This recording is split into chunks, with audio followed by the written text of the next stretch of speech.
1, 2, 3. Podcast back again with another episode. You're joined by myself, Ola, and also Anton. Yes.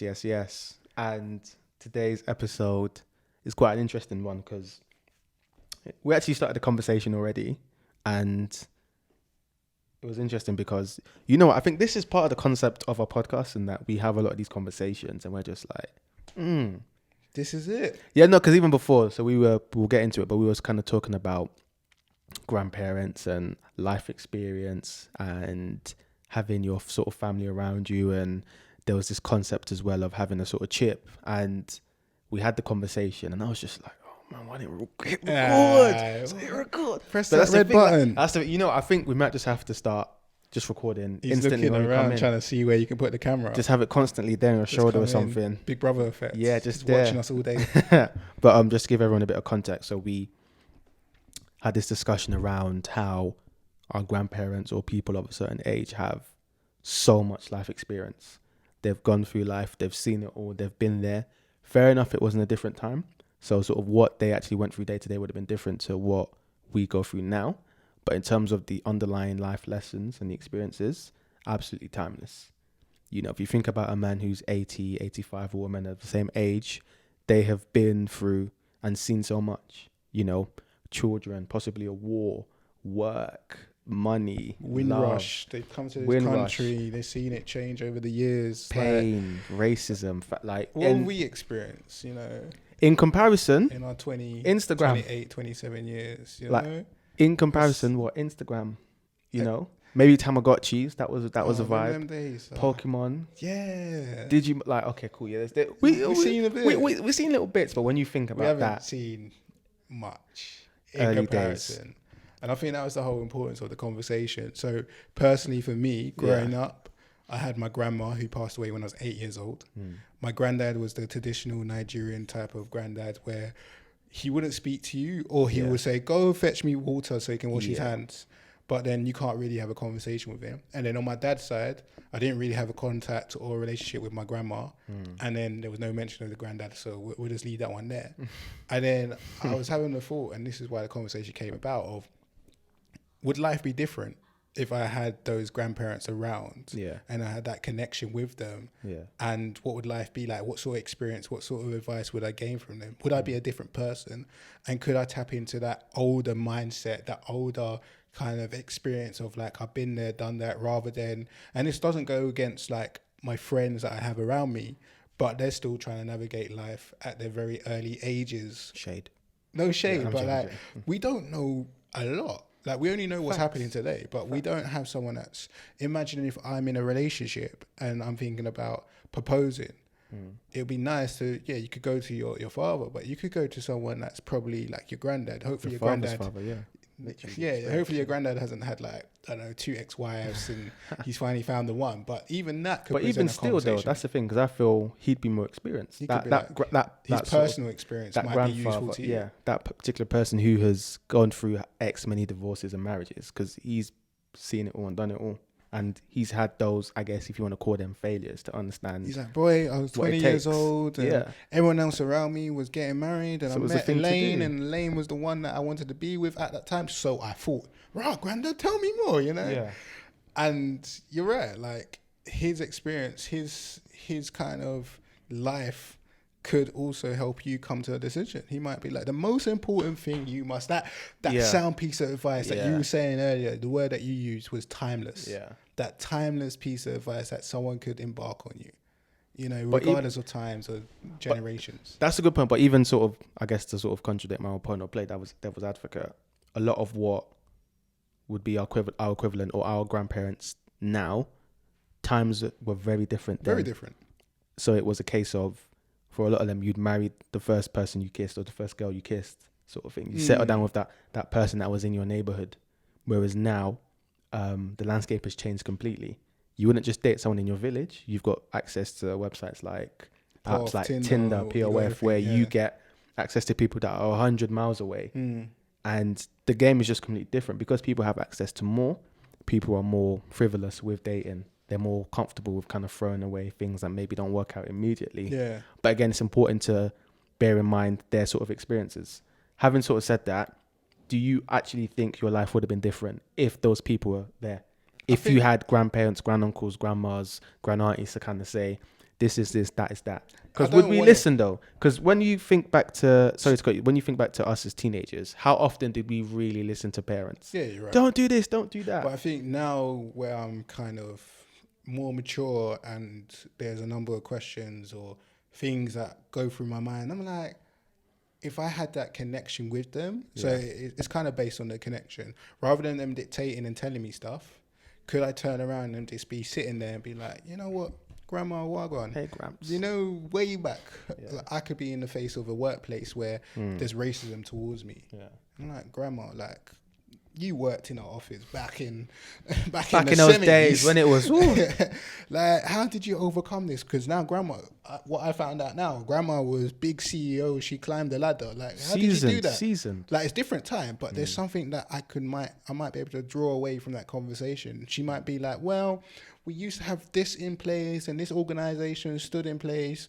Now it doesn't. Yeah. Maybe it's just called HR now or something, you know, something. Or we used to boycott and maybe you can't get away with that. Maybe you have to go to your union. But there are some elements that you could take away from that conversation. So you're right. The other side of it, you don't want them to preach to you because that's when you show off. That's when you're 18, 16, 14. Yeah. You must. Yeah, because I was going to say, I feel, and you sort of said it in sort of other words, is that I think it's also age dependent. Because at that young age, if we're not listening to our parents, what are the odds we'll listen to our parents' parents? But I think, like you said, as you age and you come to a point where you're coming of age and you're sort of thinking, I'm at a point in my life where a lot of decisions I'm going to make will have a significant impact on the direction of my life. I would like that guidance, and I would like it in that conversation form, that passionate family form. I can get it from a mentor, but it's not the same as getting it from my own bloodline. And it's not the same as getting it from sort of parents, because your grandparents are close enough that you're comfortable speaking to them with certain issues, but they're far enough removed that you don't feel uncomfortable with the actual topics. Because there's certain things that people might not be comfortable saying to mum or dad. They might not want them to know at the age of 22 or 23 what is going on in their lives currently. There's grandparents, to that as well. You've got that your relationship with your parents, where you could be like, how my relationship with my mum or dad is not ideal. What was it like with your parents? And they've been there. Yes, precisely. And also, I think it's interesting to have the conversations of, and you know, my grandparents aren't alive anymore, so I'm not fortunate enough to be able to ask this, but I'd love to kind of know, how was it raising my parents? You know, how were they as children? Were they naughty? Did they cry all the time? Yeah. What was it like in that aspect? And just was to kind of prepare to have a kid? Precisely. These are questions I want to ask my parents as well. You know, what was it like when you had the first child? Were you scared? Were you nervous? Were there any sort of pregnancy scares? And what was that entire sort of experience like? And you mentioned that point about how it can even be taken to careers as well. You were the CEO. What tips and tricks? How did you get there as a black woman, or black man, person of color? Jobs, like, you could be something mad. Like, literally, why was your work rate up there? Like, how did you sleep? The basics. Literally, what was your experience? So how could you have come to a country where you may not have been treated as a first class person, but you've still managed to say, I don't want to hear none of that, and you've still gone to the top? Because that's something. I'm thinking the basic things now. Like what? How are you still alive at 90? Like, let me squat, son. You know, like what are you doing? What do you do? Like, what's the biggest thing that you've learned from life now? Knowing that you're retired, you got the house, you got the family. What's the most important thing to you? Because we did an episode way back on the regret of the dying. Yeah, I was going to mention that. I'd want to ask them at that age as well, like anything, like any regrets at all, or what would you have done differently? I think there's so much you can gain from this elders. It would just be interesting to just hear grandparents, but elders, people of that age, if you got that connection with them, because they've kind of walked a similar path, not necessarily the same path, but a very similar one. They could be old school. There'll be some old school elements, but I think when they understand, you must know how to put up a shed. But I might at the shed, you know. But I think once you've had that conversation and expressed what you're really trying to get from them, I think eventually they'll come around. Yeah. But one thing that you sort of mentioned before, which I thought was very interesting, was that, say, you know, these elders or these grandparents have passed, and we're in a generation where, so you know how now we film everything, we've got pictures and videos of pretty much every stage of someone's life. If you could somehow have a recording of all the highlights of your life, or your grandparents' life, would you? So firstly, Of my life? yeah. So Okay. firstly, would you want your family to see that? Would you want your kids to be able to see and your It's my grandkids story, man. everything you've been My through, story. everyone, and also would you be comfortable watching Because that then- story or that highlight of your grandparents? Yeah, Would you want to the see what they've been perseverance, through? Like, I can only imagine what my grandparents went through. So they came from Nigeria. Yeah. My granddad came first. He didn't have a job. He didn't. He just knew he had to stay in some other uncle's house. Stayed in uncle's house. There could have been 6 of them. I don't know that. That hardship. He then started. He had his own garage. Like, he started to build up his own business. Yeah. And then he sent for my nan, and then he had a son in Nigeria. Yeah. He came Okay. over, Squad. and then they had 3 kids here. And what was that conversation like? Are we gonna have Yeah. our kids back home in Nigeria? Is England home now? Why Yeah. why England? That sort of conversation would be interesting. But like, just to understand that he could have been on his bed one day crying, going, "Boy, this is hard," and then to know that he's here today and he just persevered, like Yeah. that in itself is inspiring in its own little right. Knowing that, because I guess a lot of the times we see people and we're like, "Oh, you made it," or "You've done it." Like, we don't actually know the story. And if I could see that story, Yeah. if my kids could see my story, Yeah. Yeah. you That's- know, they that's could be an amazing like, point. it's normal. Like, crazy. It's normal. Dad actually cried. Like, And dad, it's a standard. Yeah. dad found it hard on Yeah. Dad didn't even know that he wanted kids, Yeah. but he was the best father that I could have asked for. Like, that could be amazing. But there's also the other side. You can realize dad was an arsehole. But that's what I was going to say. How important do you think it is to know those stories? Because there's that aspect of our parents and grandparents work so hard. And I don't think people realize how much sacrifices parents and family members make for them. They've made these sacrifices. Is it important for us to see those? And then on that theme of highlights, it's all good enough to see the amazing things they did, the children they had, the money they saved, everything. But then there's also those aspects of it's not always going to be sunshine. I want to see everything. There's going to be days when it was raining, days when it was I want a rough. summary. You want to see like them when they were down, days when maybe they turned to alcohol, or days when they walked away or they were going to walk away. You want to get that entire picture, the ups and the downs, because I think the ups are good because you really appreciate life, but the downs are important as well because you learn important lessons and you really build character. Even if it's a down where it crippled them in the sense of they gave up, you know, that could be enough to make you go, you know what, I don't want to go down that same path. You know, Frame of reference. it's a difficult one because you could even extend it to, would you want to see the story of your parents? Are you prepared to have, you know, their funeral and someone comes along with an SD card and go, oh, this is part of the funeral this is the process. memory of da da da da da, and this is how from birth to where they are now. That would be. Would you think you could? It'd be hard, but Yeah. I think I would like to know.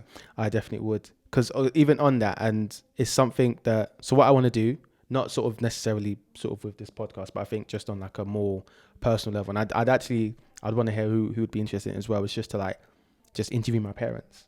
So similar to this theme about finding out, you know, what our parents, grandparents sort of went through, their life experiences. I'd love to just take my parents down and say, you know, were there times when you just thought, I can't do this as a parent? Were there times where you were down to your last pound and were like, how are we going to make ends meet? Yeah. Were there times when might you were open at up work? Pandora's box. Yeah, when there were times when you were at work when you were just like, this racism is, I want to go back. Like, it's raining here. I don't want to eat fish and chips. I want pounded yam. Like, were there times when you thought, we might lose this baby? How am I going to look after a child? Like, are we ready for this? You were alone away from your family when your parents, you know, went and passed. What was that like? And I just love to sit down and just have that conversation with them and really, It might prepare you. because I think with a lot of people, and I've noticed it in my sister especially, is that as people age, they develop more of a friendship with parents. Before it was the parent-child. You must not. Bedtime, da-da-da. Whereas now it's more of a friendship. It's more of like, I must have been working from home and my mum's on the phone to my sister early morning. I'm like, what's going on? Are we not working? What's happening? Friend. And it's just more of that sort of friendship developing. Yeah. And it's interesting because that I think that will play very interestingly to kind of watching those clips or to kind of having that interview conversation with parents or with grandparents and just seeing it all interplay into that summary or that video or, you know, that little SD card that you just put in and only you can watch it. I think it's immense. Because it's a separate conversation, but there was, I'm trying to think how I can frame this question. Even in question, this example. Someone recently showed me their stock portfolio. Yeah. and it's a portfolio from 30 years back. What? And I'm seeing the percentages. And I'm thinking, imagine if your granddad had a portfolio like that and you're 20. What is he teaching you? He's showing you that with patience, with compound interest, over time, £1 could turn into X amount. I think that's an invaluable lesson there. You know, it's those sort of things of this understanding that we're living in a society where it's kind of like, I want the gratification now. Instant. Whereas he's been there, he's lived it, and he's saying, this is what I did. I never found it easy, but this is the fruits, you know. This is what happens when... This is the reality. You kind of place things, you know. Yeah. I'm not... And this is why the conversation came about, because like I was saying about my friendships is, we're all trying to navigate, we're all taking the same sort of information that's out there. We are listening to other experts, but even the experts in the game are 10, 15, 20 years. We're not looking at someone that's an expert for 40, 50, 60 years. Warren Buffett is probably deemed as an expert. Now, there's other people who've been in the game, done well. Congratulations.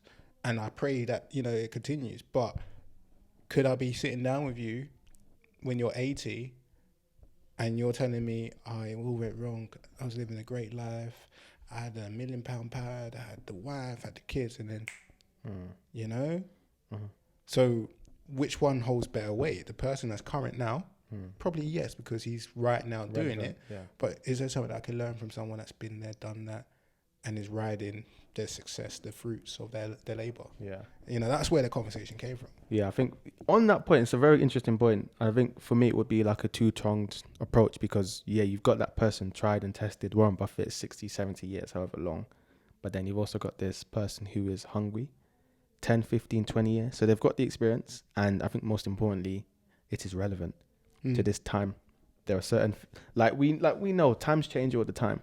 You know, like every 5-10 years, the varying industries change all the time. Yeah. So it's important to bear that in mind when you're sort of navigating. I think it's just the best is to have that approach of just looking at more than one angle, because there's more than one way to deal with things, isn't there? Who's in your circle? Precisely, yeah. Who's around you, who's supporting you. Angles. It's crazy. Yeah. It's crazy.